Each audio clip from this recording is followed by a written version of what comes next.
Hey there, folks. Welcome to another installment of OU Insider Live on this fine Wednesday evening in God's country.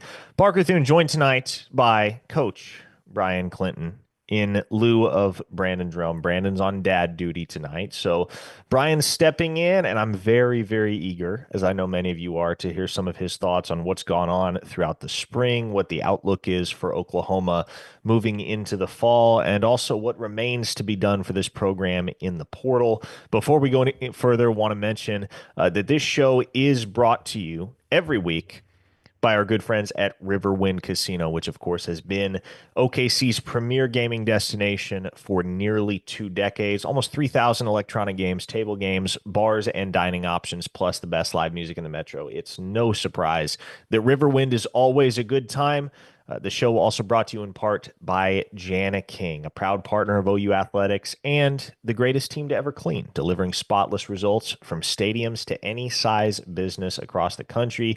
You can go check out all of those solutions at janiking.com, JANIKING.com. And without further ado, Mr. Clinton, it has been a good solid minute since we shared the same screen. How are you? I'm great, man. Doing great. It's good to be back with you, and I cannot believe that we are approaching May already. It feels like time has just flown by. So excited to talk some ball. 1 week closer to football season as we get ready to turn the calendar from April to May. And as we get ready to put a wrap on the spring portal cycle here, the portal window closes on Friday, the 25th. Now, what that means, a lot of common misconceptions here, so we should probably straighten this out right off the bat. Just because the portal window closes does not mean you won't continue to see commitments and signings in the aftermath. We get these threads on the message boards pretty much every single portal window where a guy will commit or sign with a given institution, maybe not even Oklahoma, after the portal window closes. And we have people asking, how is this allowed? I thought the portal was closed. Well, the window itself is only a window for entry. So as long as you file your paperwork to enter the transfer portal between April 16th and April 25th, you're good. You can take as much time as you need to land on your next destination. There may even be guys that pop into the portal on the 26th or the 27th or even the 28th because of the turnover Yep. that there is and that time that gets lost in translation and processing the paperwork. The university doesn't have to process it right away, and there can be red tape or there can be an intentional delay at times on the part of the university before that student athlete is released to the portal. So you may see guys getting into the portal on the 27th or 28th. It's going to be weird, but now if you've watched this live stream, you know what you're dealing with. You know to expect some overflow beyond that April 25th deadline date. Now, Oklahoma has made 3 transfer additions to date in the spring portal. Cal running back Jaden Ott, arguably the most impactful transfer portal addition, perhaps not named Nico Iamaleava of the entire spring portal cycle. Yep. Jake Michaela, the experienced Stanford offensive lineman who's made starts over the course of his collegiate career, left guard, center, and right guard. And then most recently, last night, as a matter of fact, Ricky Lolohea, the transfer defensive lineman from Utah State, going to add depth to that Oklahoma defensive tackle room that already prominently features Jaden Jackson, David Stone, Grayson Halton, and Dominic Williams. Now, Brian, I know you were a trenches guy first and foremost, so I would love to get your takes on what Oklahoma is getting in Michaela and in Lolohea. Now, before I turn the floor over to you to discuss those two, I do want to mention a lot of you watch on a weekly basis and you know the rhythm here, but the way we do it on this live stream is we'll try to get to as many of your questions and comments in the YouTube chat as possible. There are so many of you that interact throughout the show, but because there are so many of you that watch and interact, we can't promise that we will hit every single one. The guarantee we do make you, though, is if you send us a question or a comment in super chat form, attach a monetary contribution of any amount, no matter how small, we will read your question, respond to it accordingly, or read your comments, and I'll have a laugh at the joke that you cracked. We get that a lot with listeners and viewers like Mongo. Sometimes they just throw us a super chat, to crack a humorous joke for the greater YouTube viewing population. So, super chats is the way that you ensure that your question gets addressed or your comment gets read over the course of the show. But with that, Brian, thoughts on Jake Michaela and Ricky Lolohea? Yeah, Michaela, I was excited just to see them go out and grab somebody that was highly sought after at the position, somebody that's versatile. As you just mentioned, he started at all three interior offensive line positions, so that's a you're very you're right in Bill Bindo's where wellhouse right there. Like that is somebody that can play lots of different spots. Feel good about his addition, and honestly, I would be surprised um, if he does not push for some time there at center. Maybe I would be surprised if that's not something that they push for. So um, really like his size, like what he brings to the table, and if nothing else, that is more experience that you didn't have, and quite a bit of it at that. So really like that addition. Lolo Hea, I hope I said that right, is uh, you know, I look at it this way, man. It wasn't that long ago that finding somebody over 300 pounds on the defensive line was difficult at Oklahoma, and now I think you're 5 or 6 deep there in the middle, over 300 pounds. And this is a guy that comes in with experience. He's played for Nate Drilling, and so really like what he brings to the table. And look, no, it's not the proverbial Dominic Williams that you had last year. But what you retained in David Stone and what you now add in Lolohea just solidifies what I think might be one of the better and more underrated groups on this team going into 25. There was the hard cap in the Alex Grinch days. Nobody gets over 295 pounds on speed D. That's not just me saying that. No, that was an actual thing. That was an Yeah. actual statute that they had within the Switzer Center at the time was the hard limit for everybody is 295 pounds. If you go back to those rosters, and there may have been an outlier here, an outlier there, but I distinctly remember you go back to the 2020 roster, for instance, you will not find a defensive tackle over 295 pounds because that was the thing in those days. But you made a couple of really good points with Lolo Hea that I'll kind of flesh out a little bit further. He's got the Nate Dreiling stamp of approval. It's not just the type of deal where you got your coaching staff watching tape and, oh, he looks like he's got a little bit of promise on tape. We can take a gander here. No, Nate Dreiling was this guy's head coach and defensive coordinator for the past season. And so he knows and has seen firsthand how impactful Ricky Lolohea could be. And I guess the final thing to kind of tie a bow on that whole conversation, Brian, is that he comes to Oklahoma with 3 years of eligibility remaining. So Yep. is he going to play a ton in 2025? Probably not. I think ideally not, right? Yeah. Because what that means is if he's not seeing the field, that means Jaden Jackson, David Stone, Grayson Halton, Dominic Williams all stayed healthy and all Yep. played very well throughout the season. So if Ricky Lolohea doesn't see the field much in 2025, that's probably best case scenario for Oklahoma. But move ahead to 2026, Grayson Halton graduates, Dominic Williams graduates. There is an immediate role there for him to seize, or for somebody like Marcus Strong or Trent Wilson to seize. There's going to be a lot that's up in the air in terms of the snaps to be accrued amongst those defensive tackles that are kind of on that second tier that you would project ahead for 2026, i.e., those guys not named Jaden Jackson and David Stone. It's going to take more than two defensive tackles in the SEC.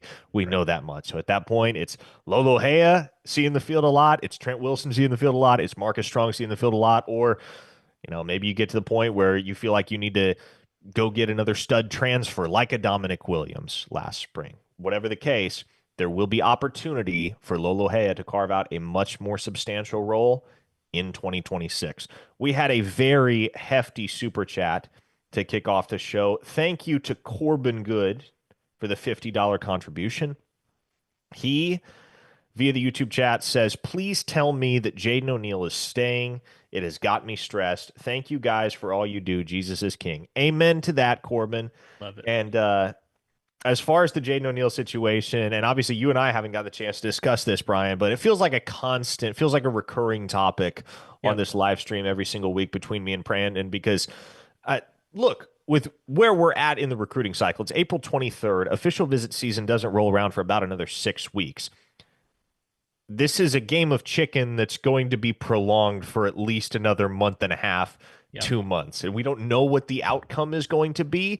And we probably won't know what the outcome is going to be until Bo Bentley takes his Oklahoma OV on June 13th and Jaden O'Neal takes his Oklahoma OV on June 20th. But I want to hear your thoughts, Brian. I haven't heard him yet to just kind of explain the whole situation to everybody that perhaps has been living under a rock for the last few weeks and is not aware of the situation. Oklahoma has long held a commitment from Jaden O'Neal, the talented four-star quarterback, excuse me, originally from Harbor City, California. In the month of February, he moved to Mustang, Oklahoma to play his senior year. So he is now in the Sooner State. Yep. However, amidst all of that process, Oklahoma went and offered another quarterback in the 2026 class, an uber talented product of Salina, Texas high school, that being Bo Bentley. And so it's been a lot of ink spilled over the situation, Brian, because Oklahoma is looking to take two quarterbacks. Jaden O'Neal, understandably, he and his folks, they were under the impression at the time that he committed that he was going to be the only take in the class for Oklahoma at quarterback. Well, new offensive coordinator, new regime, new plans, and things have changed, and that's left Jaden O'Neal and Oklahoma in a bit of limbo, as it were. Yeah, and it's interesting. One with him making that decision to come to Mustang before really any of this happened. That kind of showed one side of it. There was at least that much commitment. I mean, because that's not a small commitment. That's a huge deal to move to Oklahoma and be that close to Norman. But the way that I look at it, honestly, Parker, is if Bo Bentley is who Arbuckle is making a priority, and the other teams that you're really, I mean, competing with right now, it looks like are Georgia and LSU. Um, you feel pretty good about the opportunity there if he does decide to be a Sooner. Now, what gives me pause about throwing the panic alarm on with Jaden O'Neal, he hasn't decommitted at this point, and that very No. well, like, in this time and in this day and time, that's common. It would be incredibly understanding if there was a time that he decommits, but he hasn't yet. And so I look at that as it doesn't mean nothing. Mhm. And so it's really difficult to say what things are going to look like. I mean, as you said, official visit season is coming. I think that's going to tell us a lot. Obviously, we know he's going to take his visits as he should, but this is kind of a sticky situation. Oklahoma needs to be careful. The only thing that I would be worried about in this situation is you playing both sides of the fence and ending up with neither. And if that happens, you've put yourself behind the eight ball. Um, Whenever you had an opportunity to land one, I mean, the guy moved to Oklahoma, so it's a tough spot. It's a tough spot to be in. But with Jim Nagy kind of running things on point on that stuff now, I guess you just kind of have to trust until he screws up, man. He's batting 100 right now, so let's just see how things play out. Let me try to concisely cover as much ground as possible as far as the nature of this situation and my feelings on the situation, having felt things out now over the course of a couple of months on both sides of the divide, if you will, the Jane O'Neal side, the Oklahoma side. First off, I think you understand it. You can understand it from both sides. From the Jaden O'Neal side, yeah, he's absolutely well within his rights to, and he should look at all of his options because the situation that he committed to at Oklahoma is Yep. not the current situation. It is a far cry from it. And college football is a business.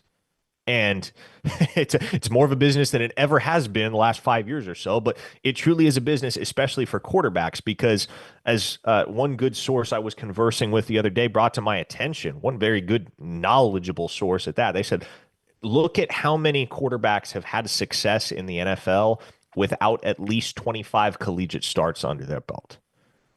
They're pretty few and far between. Mhm. And so you have to play.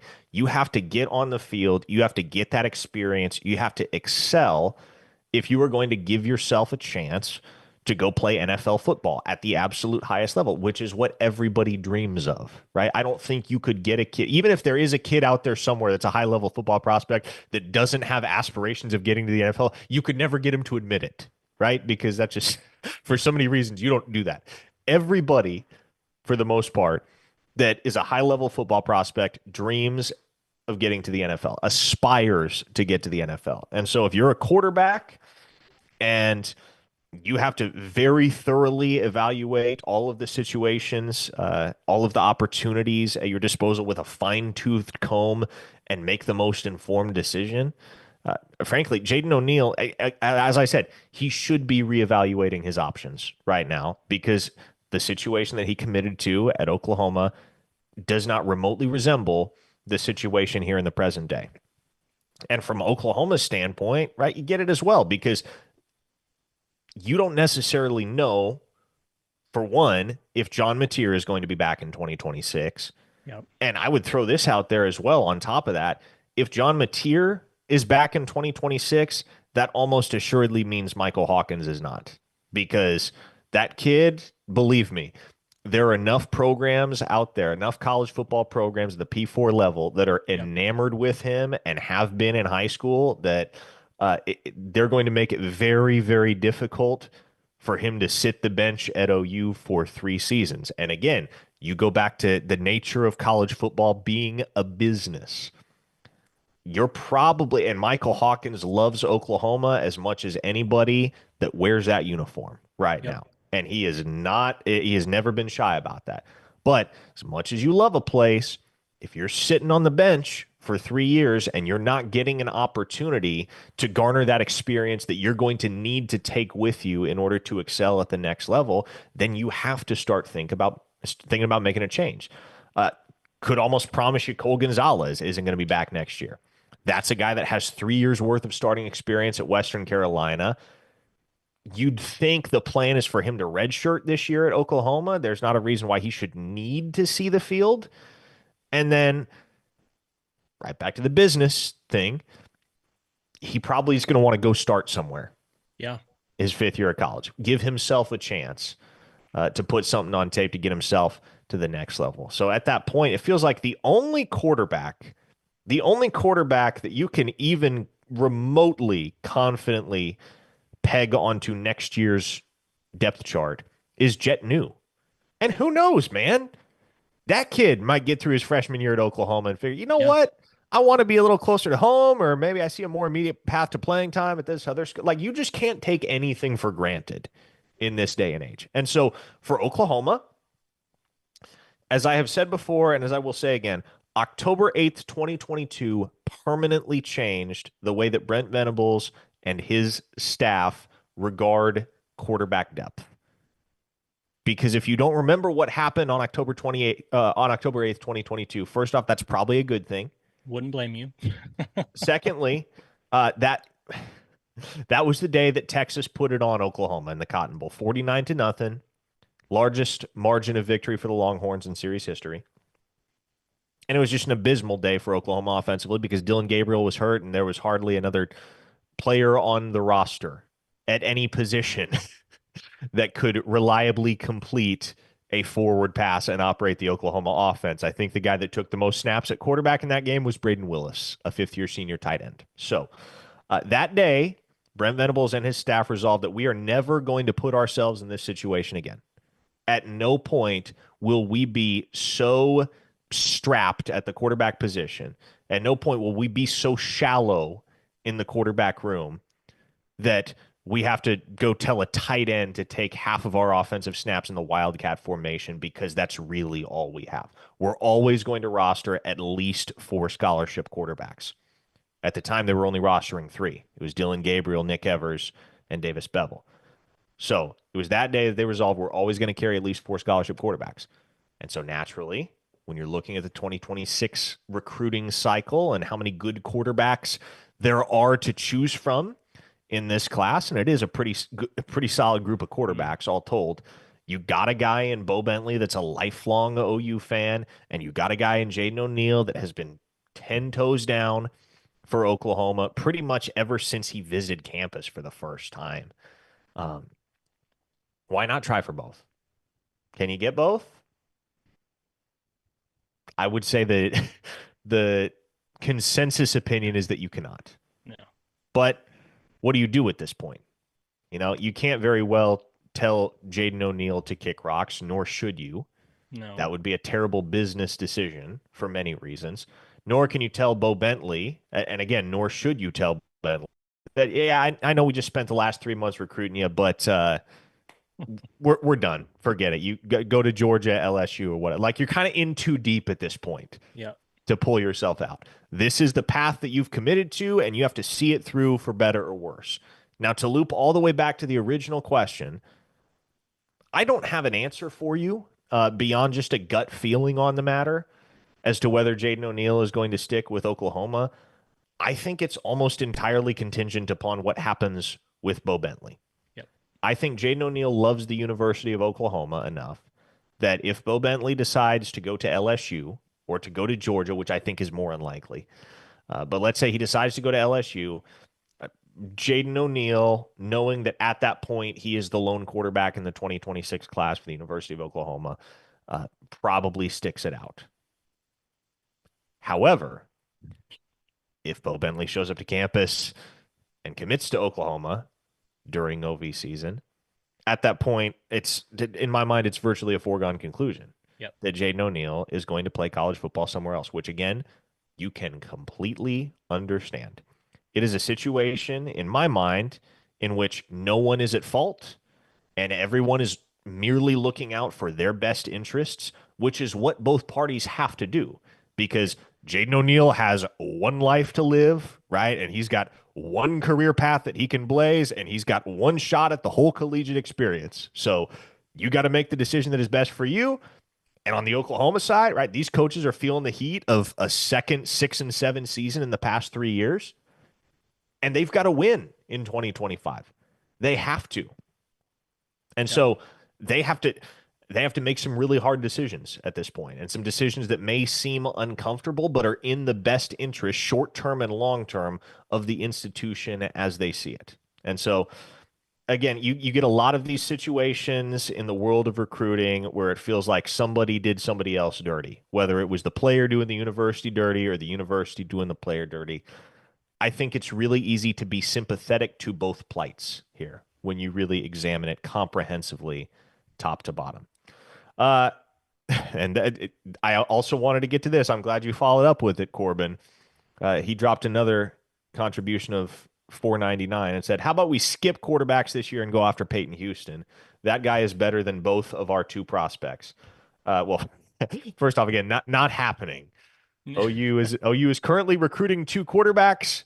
They're not of their own volition going to drop that number down to one. They're certainly not going to drop it down to zero. So Oklahoma's not coming up bone dry at the quarterback position in the 26 class if they can help it. But that is a safety net that does exist hmm, because right now Oklahoma is in very, very good shape to land a top five player in the entire 2027 cycle in Peyton Houston, the uber talented quarterback out of Shreveport, Louisiana. So if absolute worst comes to absolute worst, you get neither Jaden O'Neal nor Bo Bentley, then I think what you do is, well, you're definitely going to the portal this offseason to look for one more Cole Gonzalez-esque piece as a depth guy. But you're making sure Jet New sticks around, which shouldn't be too difficult. He's a guy that certainly seems and has given indications that he is all in with OU for the long haul. yep, But it's just a matter of making absolutely sure that if John Mateer sticks around, you pay whatever it takes to convince Michael Hawkins to stay for one more year before he ascends to the starting role. Or if John Mateer does leave, well, then you probably have to go grab two Cole Gonzalez's in Yep. addition to Michael Hawkins and Jet New until Peyton Houston gets to campus. But Peyton Houston is absolutely a guy, and I've seen him in person many a time at this point, numerous occasions, at least a half dozen. Um, he's a guy that I firmly believe is going to show up, and I don't know what Oklahoma's quarterback situation is going to look like in 2027, but I imagine he will put some serious heat on whoever the starter is at Mm, that point because he is as polished a quarterback prospect at that age as I have seen. It's wow. him and Dylan Raiola. And there are other people that have been in the business far longer than I have, and maybe they have more of a breadth of perspective, but I've watched a lot of quarterbacks over the last 5 years. The two guys that at that phase in their development stand above the rest to me are Dylan Raiola and Peyton Houston. So, That's high praise. yeah. That is high praise. Yeah.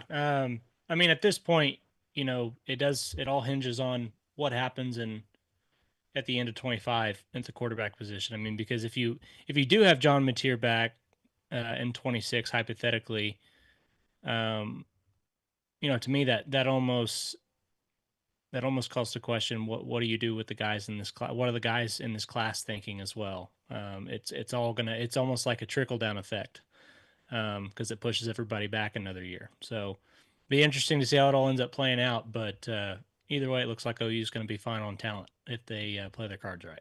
The YouTube chat has cracked the code. They are blaming Seth Luttrell for Nico Iamaleava's departure from Tennessee. So they have found a way to pin that whole fiasco on the arrival of Seth Luttrell. Hey, you know what?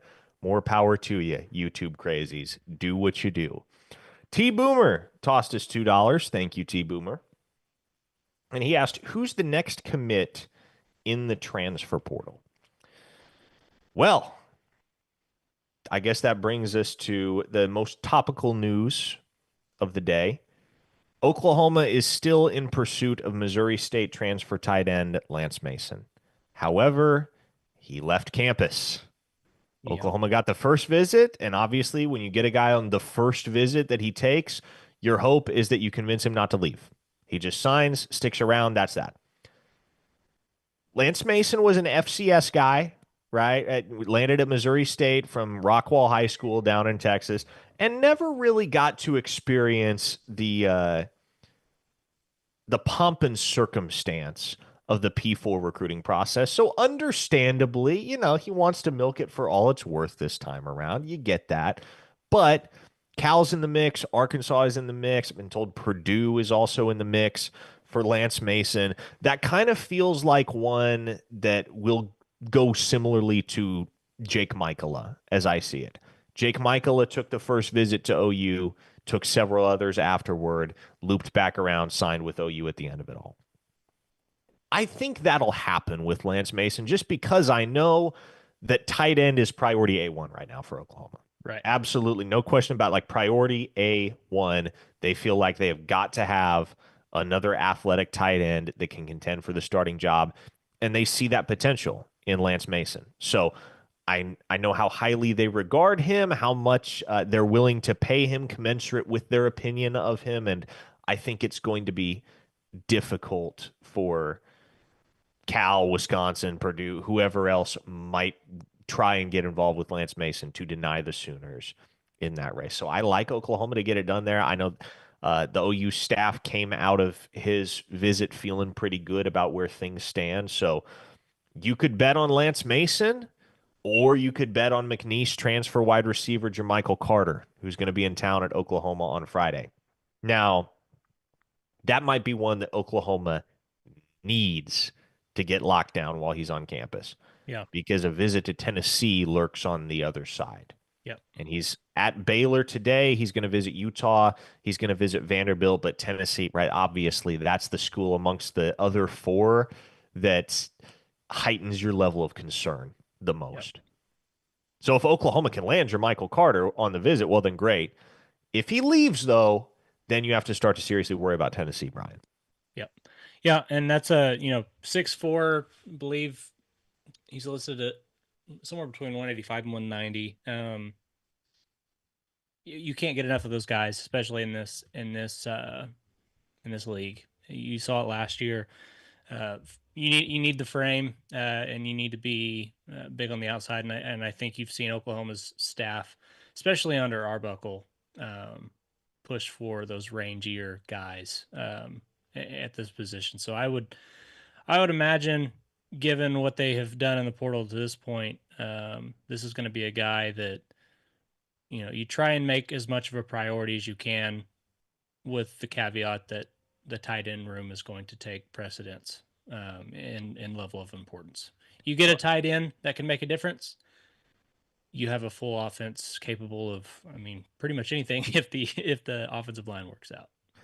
Oklahoma's not moving on a portal cornerback right now, which is kind of surprising, Brian, because that was one of the Yes, positions that going into the spring portal window, we all figured, and I like it was in the plans for Oklahoma to go pursue a portal corner, but then piecing it all together, what happened in all likelihood, and I don't have this 100% confirmed, but it all seems to line up, is that the Sooners spent a pretty big chunk of change on Jaden Ott and Jake Michaela.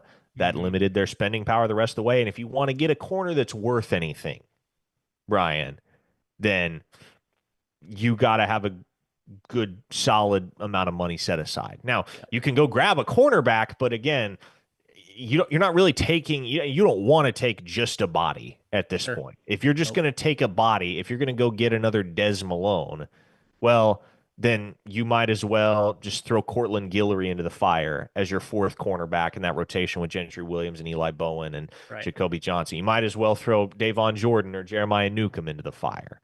Unless he's going to be a clearly superior option to those youngsters, probably just not going to bother taking a quarterback, especially with the knowledge that Kendall Dolby can play and has played outside Yep. cornerback in the past at Oklahoma. And he may be freed up to do a little bit more of that now that you brought in Kendall Daniels to contribute at that cheetah spot. So Yep. right now, Oklahoma is in the market for a tight end, Lance Mason. They're in the market for a wide receiver, Jermichael Carter. Although the chat did bring up Ted Hurst, the Georgia State wide receiver. Really fun receiver.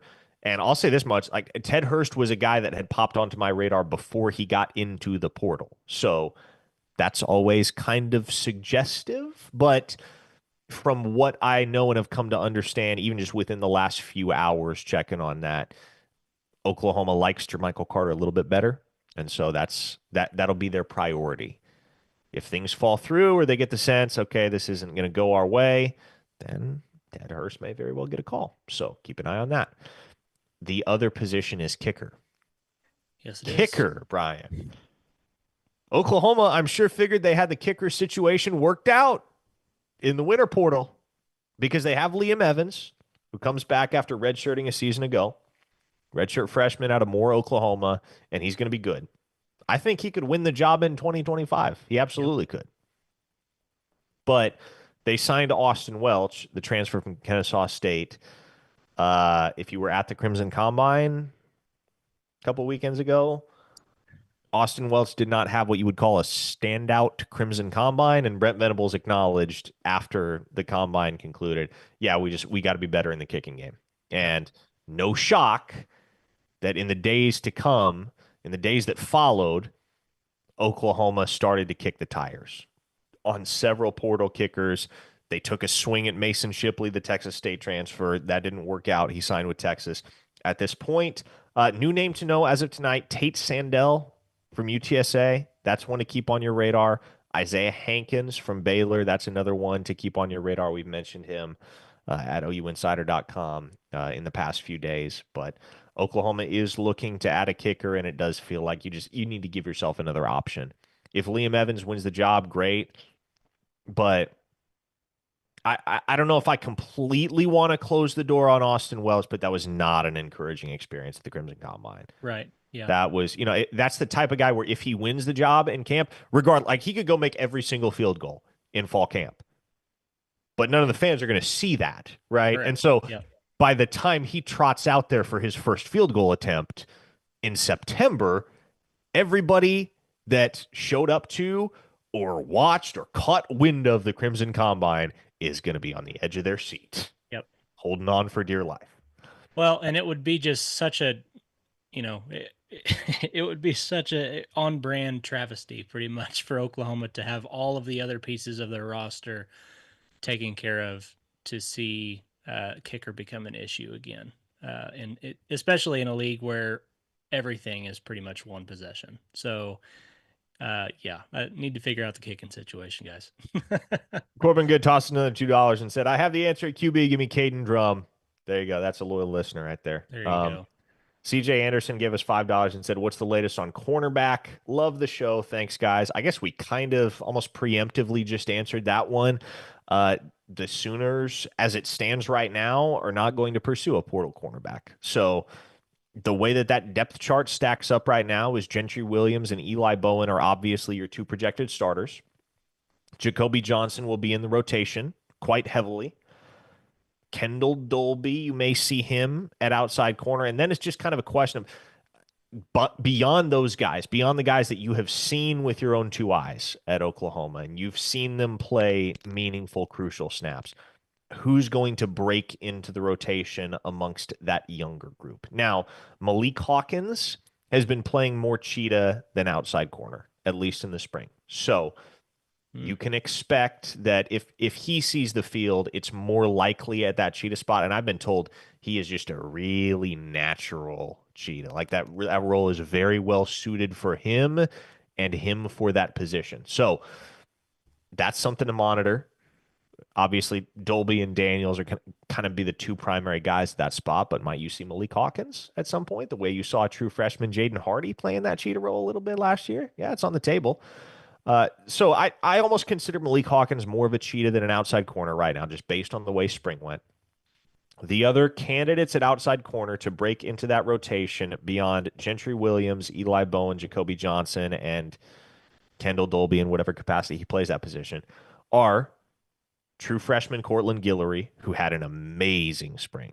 Yes, you did. Davon Jordan, a sophomore, who played a little bit last year. Not much, but a little bit. And Jeremiah Newcomb, a redshirt freshman who really only saw meaningful action in the main game. Yeah. But former four-star prospect from Queen Creek, Arizona, good football player. A little bit vertically challenged relative to the other cornerbacks in that room, but he's a dog man. He's a fun football player and plays with an edge, which you have to do if you've got a little bit of a diminutive stature as he does. And then Tristan Haynes, the other true freshman cornerback from Carl Albert High School up in Midwest City, one of the Carl Albert trio. So those are the guys at cornerback. If you ask me who is most likely to break through based on what happened in spring, I'm going Cortland Guillory.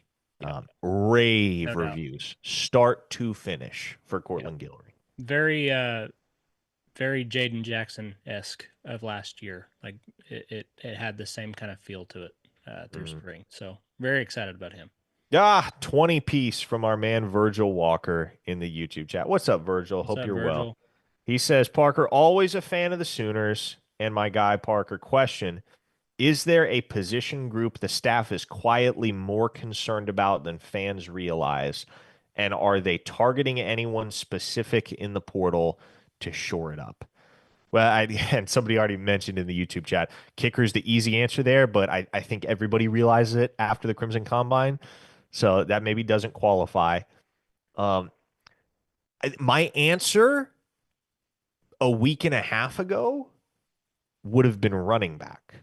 But welcome to the squad at Jaden Knott. So you have Yeah. that dealt with. You have a guy that you can absolutely count on to shoulder the weight of being the bell cow in that backfield if need be. And I don't think Jaden Knott's going to get 80% of the carries. You're still going to see Javante Barnes. You're still going to see Gavin Sawchuk. You'll still see Xavier Robinson. And by the way, Torrey Blaylock, really, really good camp for him too.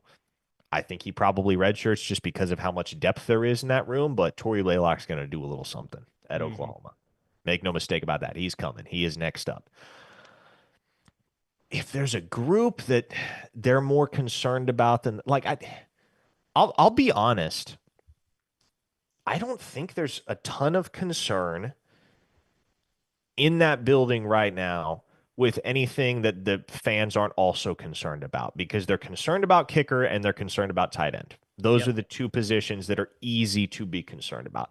Beyond that, man, I would say, and take this for what it's worth. Maybe you think this is a great thing. Maybe you think it's the exact opposite of what you want to hear. But I think the folks in that building are a little bit higher on the wide receiver room than maybe the rest of the outside world. They're very high on the quarterback room. Naturally, we know the talent that it possesses, and Cole Gonzalez has already proven throughout spring that he is no average third stringer. So I think there's a lot of belief that that offensive line is going to be substantially better, which that's music to Sooner fans' ears, right? Oh, Because yeah. that was a debacle last season. You cannot see that again. And if Oklahoma is going to win games in the SEC, that cannot be replicated. John Mateer will look more than mortal if you're dealing with turnstiles up front once again, because any quarterback, no matter how talented, is severely limited when they have no time to make decisions with the football. Yep. Yeah. Trifling Pig in the chat. Trifling Pig says, Parker, when are we getting a season prediction? Mm. I generally reserve those until August. Brian, I mean, do you want to put something on the record this early? If so, fire away. But I always hold back until August. I will I'll put it this way. I feel a lot better about things now than I did this time last year, because it feels like the question marks are not as glaring, especially at the important positions. I think the best way that I can put this without putting like a stamp on it is I think the 6.5 win total is too low. I know that the schedule is incredibly difficult, but I think you have some regression from some of the other teams on that list that maybe people aren't talking about. I mean, Tennessee, for example, now looks a little bit more mortal than they may have. Yeah. Um, I think I would be disappointed if this team didn't win. I think the win total should be about 8.5. That's where I would put it. But again, I cover this team more than the national media does. So Make no mistake, folks. There will be one game that you do not expect Oklahoma to win that they win. And there will be one game that you do not expect them to lose that they lose. I'm pretty sure I said that exact same sentence before last season. And lo and behold, it did happen. The South Carolina one was the game you didn't expect to lose, and Alabama was the game you certainly didn't expect to win. But that's kind of the nature of life in the SEC. yeah, There's the ebb and flow. There's the game that you shouldn't lose. There's the game that you shouldn't win. It all kind of cancels out at the end of the year. But I'm curious to see what the game is that Oklahoma wins that they should. I think I know what the loss is going to be, and I think it's going to be South Carolina again, especially on the road. yeah, Williams-Brice Stadium, gonna be tough. one of the more underrated atmospheres in all of college football. Yeah. Yeah, Yeah, that might be tough. that's That gonna be might a be tough one. tricky. Another contribution from Corbin Good. He just keeps firing them at us. Hey, we appreciate it, Corbin. $5 more. If there was a position group you think has a person transfer, which one are you worried about? Also, is there any stud walk on this year? We're about getting to the point where you can kiss the stud walk on goodbye because that's just going to be a thing of the past in college football. Mhm. At least that's what it seems with Good the news roster for going down that to. today. There was good Yes, news for good that today. news. Hope. We'll see. But no stud walk on in this year's class that springs to mind from what we heard throughout spring and from what we saw throughout spring. Um, if there's a position group that I think, okay, so let me bring you up to speed on transfer departures. I expected at the beginning of the portal window, and it was an expectation behind the scenes. The wheels were already in motion for a wide receiver to transfer. Yep. That wide receiver is no longer transferring. Actually, I guess that's true of two wide receivers. It's true of two wide receivers. So I don't think there are going to be any further departures of wide receiver. And there was a departure at offensive line that was expected, but then Josh Isosa hit the portal.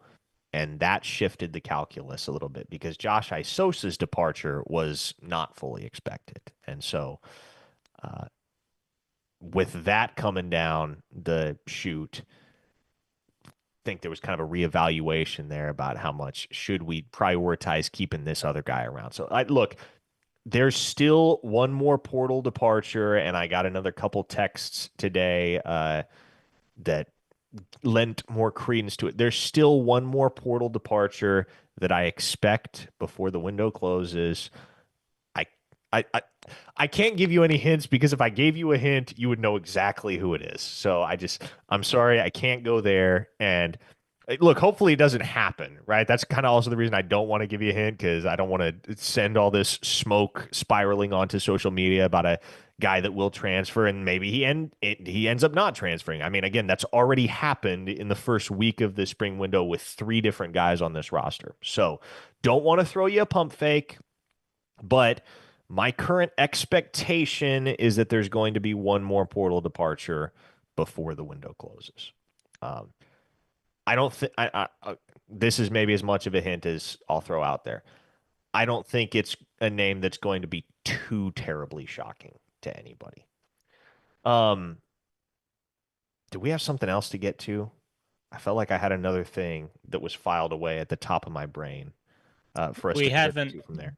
we have not dove into Jade Knott's um, addition, but that is also a little bit old news at this point, Yeah, I mean that's which is crazy. seismic, right? I mean, like that's Jim Nagy doing the Conor McGregor strut into the building.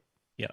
That's what that is. That's Jim Nagy announcing his presence with authority, going and Yep. grabbing Jay Nott in the portal. Because look, Brian, I truly don't think that was a need for Oklahoma. I don't feel like they needed a running back of that caliber, but that was more just Jim Nagy getting to town and saying, no, you know what? I think we need this, and Hmm. I know who I want, and I'm going to go get him. And he did. And it was one of those situations where I think Ben Arbuckle is just sitting back there the whole time, just absolutely enamored with this idea. And whenever he landed him, had to be excited because that is a hand in glove fit for what you want in a guy flanking John Mateer back there. So it's going to be fun. That will be a very, very fun offense if the offensive line comes together the way that many expect it to. There are just weapons everywhere. Mez in the YouTube chat says, I expected OU to lose to South Carolina last season. How did you miss that one, Parker? Well, yeah, week of, I actually predicted that they were going to lose to South Carolina as well. But I guess what I'm saying is Coming into preseason, like before the season started, most everyone would have picked Oklahoma over South Carolina, right? Like that's where we all were. South Carolina was maybe the one game on the SEC schedule that you felt most confident about, especially because Oklahoma was at home.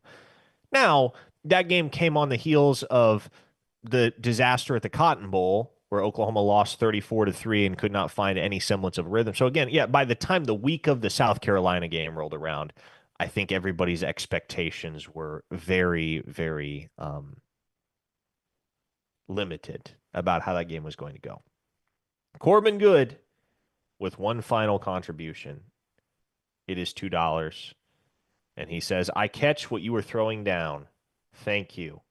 With a USC fight on emoji.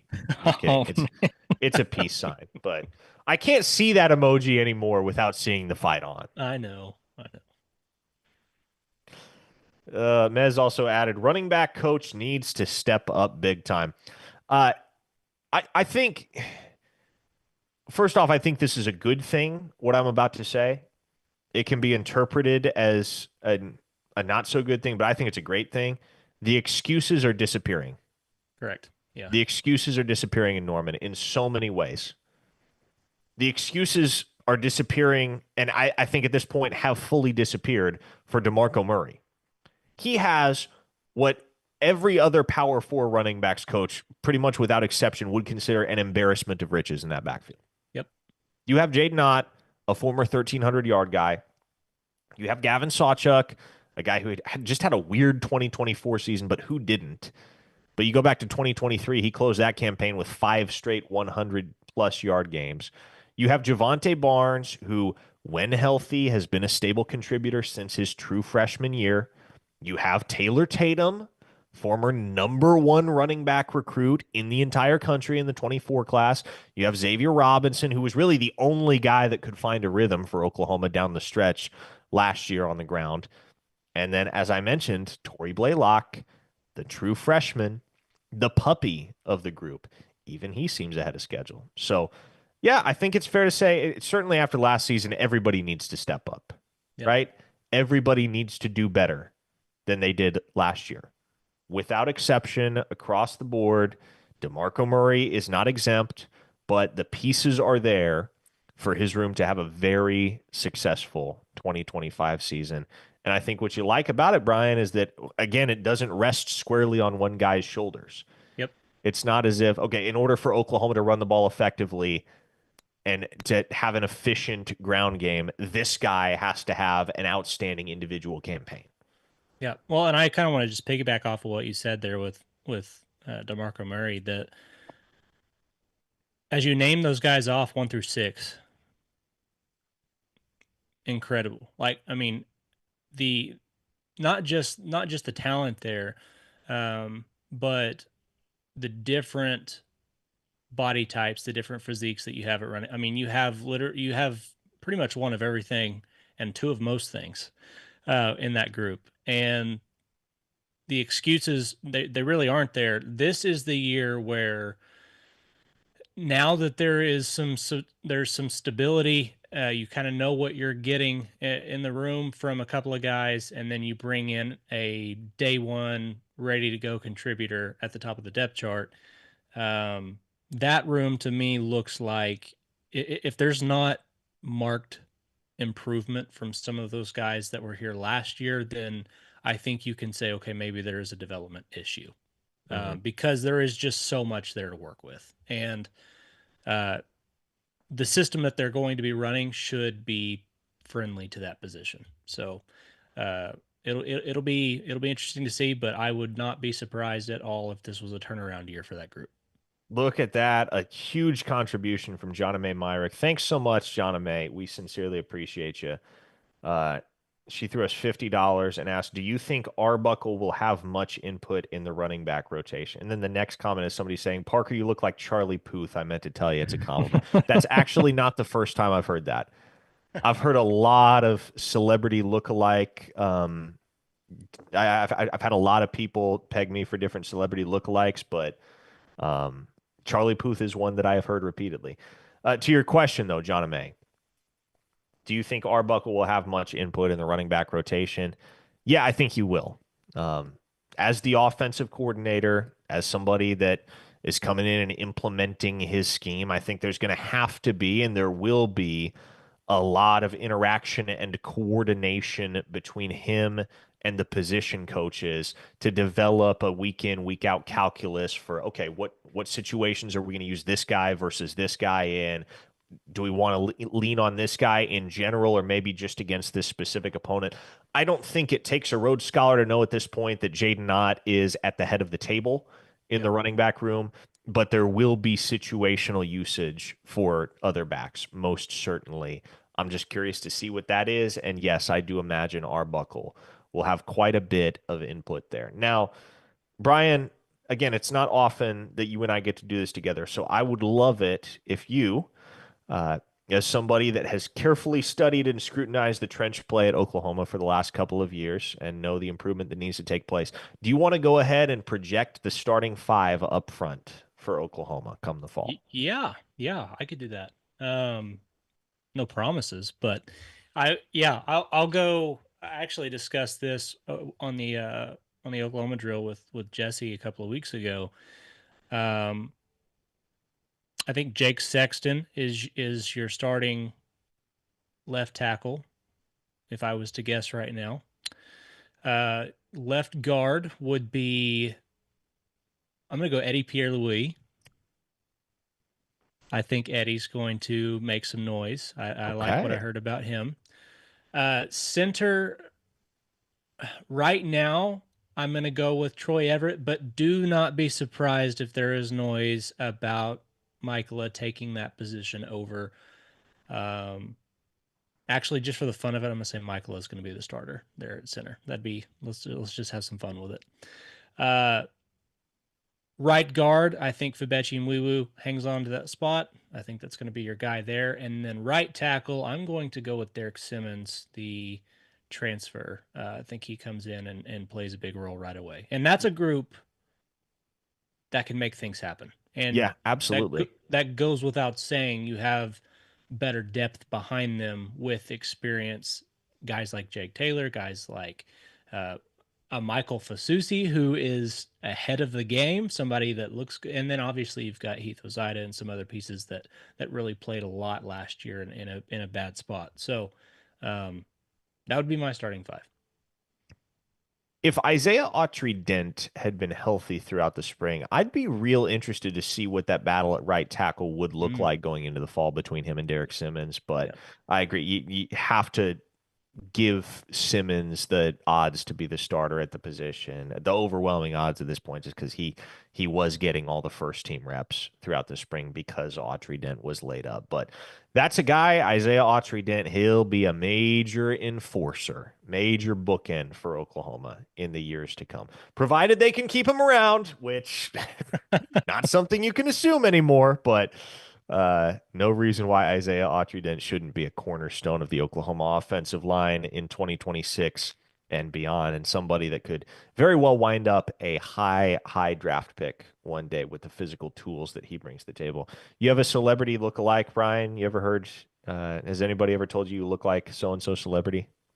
No, and I'd probably want to keep it that way because I Really? imagine it would probably not be a flattering conversation. I've heard some interesting ones. As I mentioned, Charlie Puth. I've heard that one. Here's an OU one. I've heard Sam Bradford. I've Hmm. heard there's a resemblance between Okay. me and Sam Bradford, not from an OU person either. From somebody with Interesting. absolutely no affiliation to the University of Oklahoma. They were like, you know, Sam Bradford? You kind of look like Sam Bradford. Like, yes, I know Sam Bradford. I've heard Sean Mendez. I've heard a young Rob Lowe, which is probably my favorite. I like Rob A Lowe. young Rob Lowe. I like that. But yeah, it's been, and there have been more. I can't call them to mind right now, but apparently I have a lot of celebrity doppelgangers. Um, All right, we have officially hit the 1 hour mark, folks, and we are ready to wrap it up here on OU Insider Live. A quick reminder, if you're not subscribed at OUinsider.com, it is the place to be for Oklahoma football and recruiting intel. We've got it covered better than everybody. Lots of basketball portal coverage from our man Brody Lusk, who is tapped in with everybody in that basketball program. Softball coverage from Brian and Jesse Crittenden and so much more, all available to you for just a few bucks a month at OUinsider.com, as well as our outstanding and very wholesome, for the most part, message board community. So we hope to see you over there. Please subscribe to this YouTube channel if you haven't already. Just helps us out. There's no fee associated with that, and you'll get notified whenever we release a new video, which is pretty regularly. In the meantime, we are going to call it an evening and we will talk to you next week on our next OU Insider live stream. Brandon will be back. Brian, thank you for sitting in his stead. Absolutely. It's been fantastic. For Brian Clinton, I'm Parker Thune. Everybody take it easy. Have a great night.